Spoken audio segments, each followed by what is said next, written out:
Yaxşı, fərqindəliyə necə gəlsin?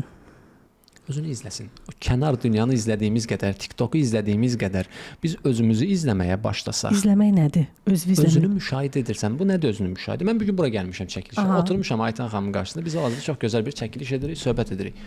Mən eyni zamanda arxa planda nə hiss edirəm? Rahatamı, narahatamı, stresmi keçirirəm, nə düşüncələr keçir arxa fonda.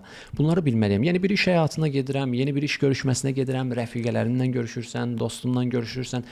Hər bir halda mən harda nə hiss edirəm? Mən hal-hazırda nə hiss edirəm? Bunu müşahidə edirəm. Çünki bizim şuuraltımızın aynası duyğulardır.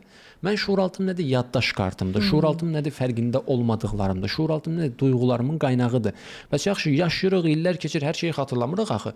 Biz nə biləyək bizim bilinçaltımızda, şuuraltımızda nə var dəyişilməli olan? Nədir mənə maneə yaradan? Nə etməliyəm o zaman? Duyğularımı izləməliyəm. Duygusal olaraq özümü tanımalıyam. Aha. İnsan özünü tanıdığı qədər, sağlam tanımadığı qədər xəstədir də yəni. Bu bir alimin sözüdür. Bunu təkrar deyin, xahiş edirəm. İnsan özünü tanıdığı qədər sağlam, tanımadığı qədər xəstədir. İnsan keçmişini müşahidə edir, özünü, duyğularını müşahidə edir. Bunlar nə qazandırır bizə? Biz özümüzü dərindən tanımağa başlayırıq.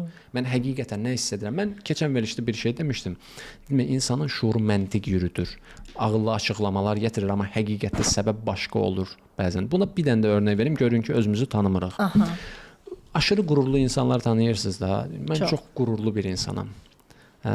Bunu bəzən bilir insan ki, mən qürurluyam. Amma həqiqətdə bəzən səbəb bilirsiz nə olur? Məsələn, deyir ki, mən heç kəsdən heç nə istəmirəm. İnsan gərək öz ehtiyacını özü qarşılasın, özü pul qazansın, heç kəsə ağız açmasın, qürurlu olsun. Doğrumu? Burada şuur səviyyəsində nədir? Qürurludur bu adam. Aha. Amma ona bir dənə sual verirəm ki, seansda. Sən təsəvvür et ki, indi bir insandan bir şey istəyəcəksən. Nə hiss edirsən həmən anda? Özümü çox zəif hiss edirəm.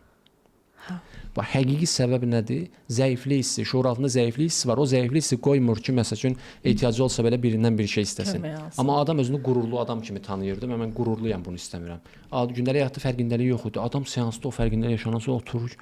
Mən doğrudan zəif hiss etdim, aciz hiss etdiyim üçün heç kəsdən heç nə istəmirəm mən. Mən qürur falan deyil əslində. Bu qürur bir maskadır. Ay Allah.